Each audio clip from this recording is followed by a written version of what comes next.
Blood moonlight. If a child cries by Silver River at night, never approach, for that child has been dead for 50 years. Navajo warning. The abandoned village on the Arizona-New Mexico border lay a cursed place called Blackstone Canyon. In 1952, the small Navajo village of Fireflower had been abandoned overnight. Only empty homes, half-eaten meals, and strange claw marks on the walls remained. When anthropologist Dr. Mark Wilkins and his team arrived to investigate, elderly Navajo shaman Thunderhand stopped them. Yenaldushi walk these lands. Don't go out at night. Flee from anything that calls your name. And never look at an animal with red eyes. First signs. On the first night, they drew a sacred salt circle around camp. Near midnight, they heard a baby crying from the canyon depths. Team member Sarah went out with a flashlight. 100 meters away stood a red-eyed wolf. It stood upright on hind legs, smiling at her like a human. "Sarah," the wolf whispered. "Come, Mother wants to meet you." Sarah froze. Her mother had died 10 years ago, the shapeshifter. Sarah fled screaming. At dawn, they found her at the canyon's base. Her eyes had been gouged out, and her hands clutched black wolf fur.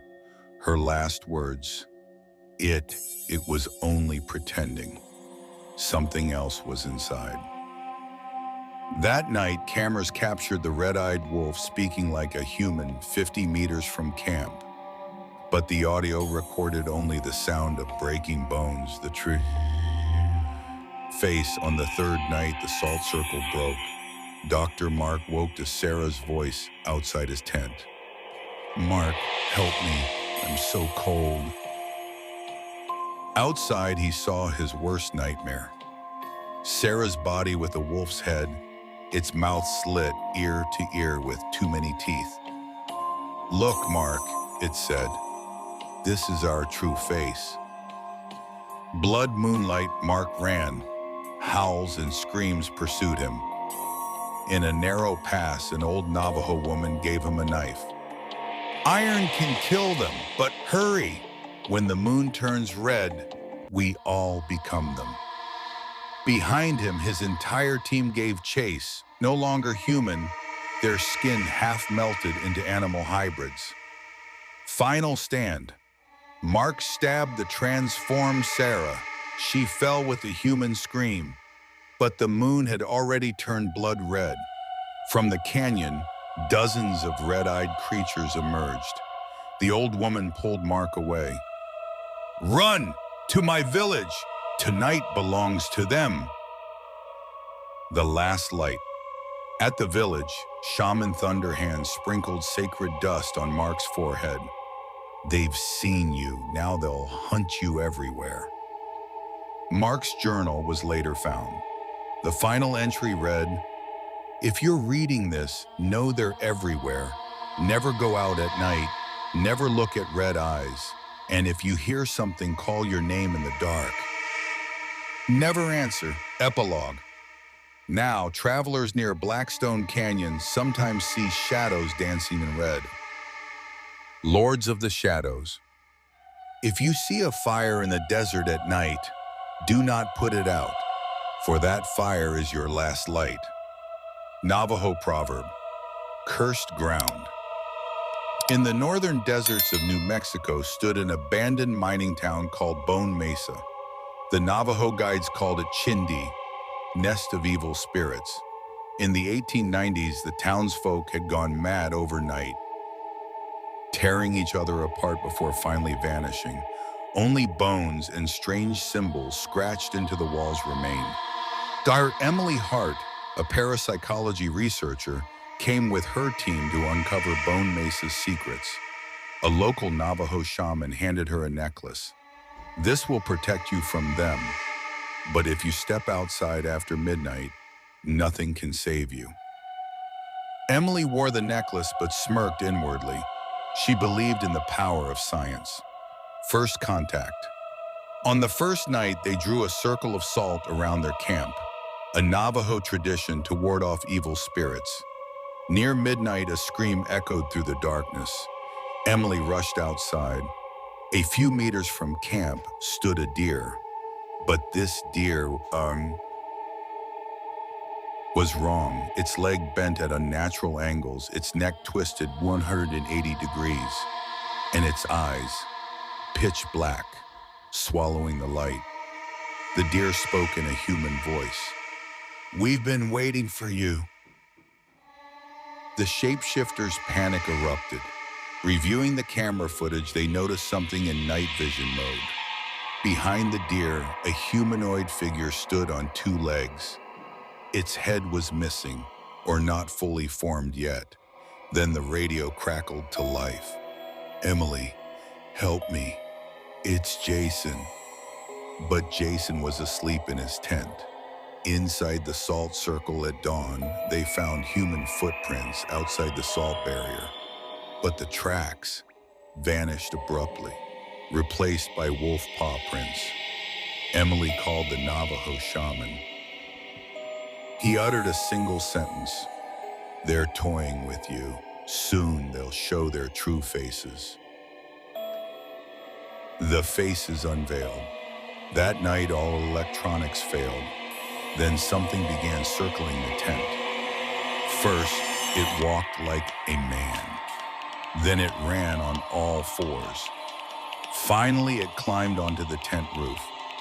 Emily clutched the Navajo necklace. Suddenly, the tent zipper slid open.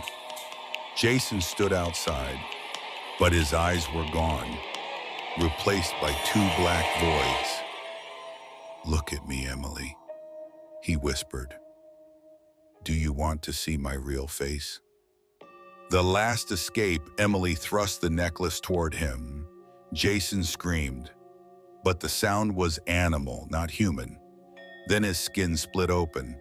Beneath it writhed a hairy, twisted creature. Its mouth stretched ear to ear, and its teeth, there were too many teeth. Emily ran. Behind her, howls and laughter echoed. At the cars, she froze. Her entire team was there. Dead, eyes gouged out, mouths slashed into grins, the final warning blind. With terror, Emily fell into a canyon. She awoke in a cave. The walls were lined with thousands of bones, and in the center, a skinwalker watched her. This time it wore her face. "You belong to us now," it said. Epilogue, the last recording. Emily's car was found the next day. Inside, a voice memo played. "They don't just mimic, they claim. Don't stop. Don't look back. And if you ever see a fire in the desert, run." The shapeshifters of the dark.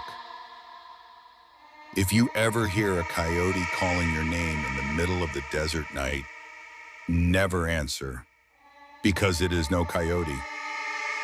Navajo warning, the lost town. In the heart of Arizona's desolate northern desert lay an abandoned town, Red Wind. The Navajo people called it Yenaldushi, land of the shapeshifters. Years ago, its inhabitants had vanished overnight, leaving behind only empty houses and strange symbols carved into the earth. Daniel Carter, a 27-year-old anthropology PhD student, was researching Navajo legends of the Skinwalkers. When he set out to uncover Red Wind's secrets, his Navajo guide John Yazzie gave him a final warning. "Trust nothing you see there. If your fire dies, turn back. If an animal tries to speak to you, run.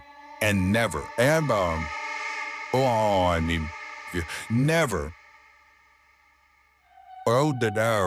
follow a voice that calls your name in the dark." Daniel smirked. He didn't believe in superstitions. The first omen, upon arriving, he noticed the doors of the abandoned houses were smashed inward, as if the townsfolk had been fleeing something outside. That night, as he camped beside a small fire, the desert's silence was shattered by a howl, too deep, too human. Then a child's sob. Daniel froze. No child could be out here. He grabbed his flashlight and stepped outside. 30 feet away stood a wolf, but its posture was wrong. It stood upright on its hind legs, breathing like a man. Its eyes, yellow and slit-pupiled, stared back with unnatural intelligence. The wolf smiled. Navajo warnings flashed in his mind. Skinwalkers wear the flesh of beasts, but their eyes are never right. Suddenly the wolf spoke in a human voice. "Are you alone, Daniel?" The hunt begins. Daniel bolted back to his tent, biting back a scream. As he yanked the zipper shut, a claw slashed through the fabric. "Why run? Come play." The voice now mimicked his mother's, but his mother was dead. He didn't sleep until dawn. At sunrise, he found human footprints alongside wolf tracks leading to the town's derelict church. The church's secret. The church door hung broken. Inside, the walls were marked with blood-red symbols. The word Yenaldushibi scrawled over and over. On the altar lay a human skull beside a wolf's jawbone, then a wet, cracking sound. He turned. Something in the doorway was changing. First, it stood like a man. Then it crouched like a beast. Finally, it became something in between. Its face twisted into John Yazzie features. "Don't you recognize me, Daniel? I'm the one who led you here." No way out, Daniel sprinted into the desert. Behind him, howls and laughter echoed. Suddenly, Ryan, his best friend from college, appeared ahead. "Daniel, thank God I found you. My car's just over there."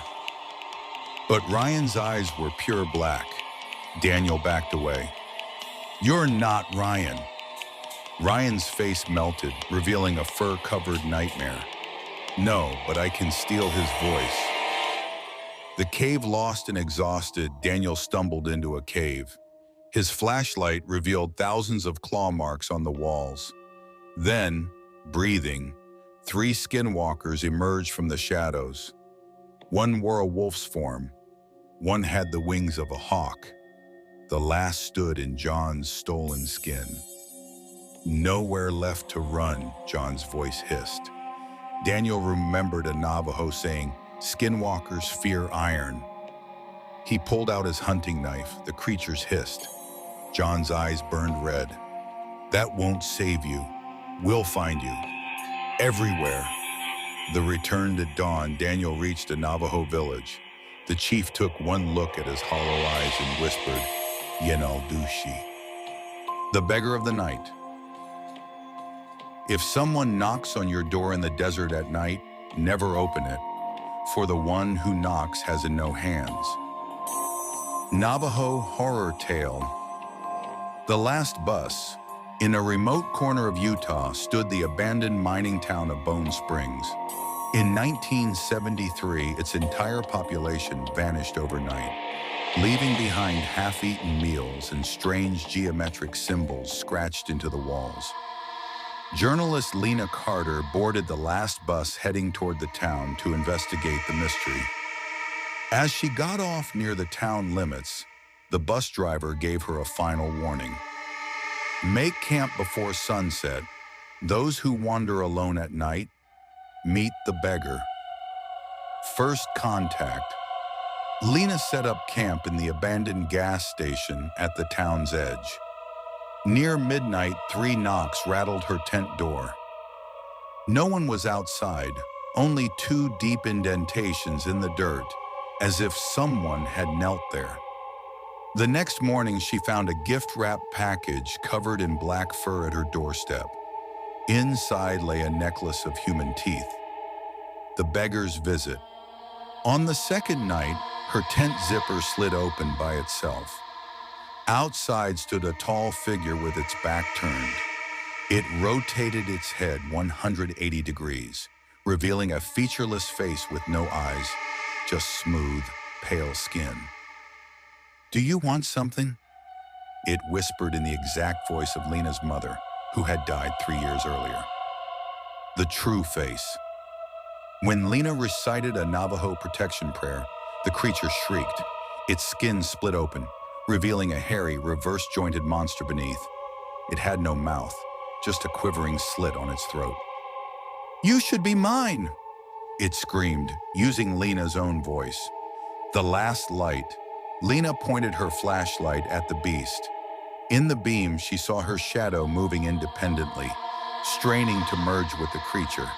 She fled to the town's derelict church. Inside, the walls were stained with frozen human shadows, all with mouths stretched in silent screams. No escape at dawn. Lena stumbled out of the church. The town had returned to life. People walked the streets. Children played, but their eyes were solid black. The town sign now read, Bone Springs, population +1. Epilogue. A month later, Lena's camera was found. The final footage showed her staring into the lens with fully blackened eyes, whispering, "I opened the door, and something came in. Now, that something is me." Travelers who pass near the town sometimes hear knocking at night. The unlucky ones learn what the beggar really wants. "I came for your shadow." The Devil in the Skin, a Skinwalker's curse. Deep in the endless deserts of Arizona, on the edge of Navajo land, stood an abandoned town called Black Canyon. This was a place where the Navajo whispered of Yanaldushi, the Skinwalkers, shape-shifting demons that prowled the wastes. At night, doors were double locked, windows were sprinkled with salt, and children were warned, never answer the voices outside. The town's new doctor, Dr. Daniel Graves, didn't believe in superstitions. Until that night. The scream in the desert. Daniel received an emergency call past midnight. A woman was screaming at a remote ranch on the reservation's edge. But when he arrived, it was already too late. The farmhouse door had been smashed open from the inside. The walls were clawed with bloody streaks, and chunks of half-eaten flesh littered the floor. The worst part? On the kitchen table lay a carefully peeled human skin, folded neatly, like a discarded suit. Daniel grabbed his radio with shaking hands when he heard it. Something was moving on the roof. Then from the window, 2 yellow eyes flashed in the dark. The Navajo's warning. The next morning, the town's elderly Navajo healer, Grandmother White Elk, found Daniel. "It was a skinwalker," she said, her voice trembling. "Once human, they sold their soul for dark magic. They wear the skins of beasts and become them. But their deadliest trick is stealing voices." Daniel smirked. "Superstition? These were animal attacks." Grandmother's eyes darkened. "If a skinwalker sees you, never say its name, because..." A scream echoed from outside. The hunt begins that night as Daniel drove home. Scraping claws dragged against his car. He checked the rearview mirror.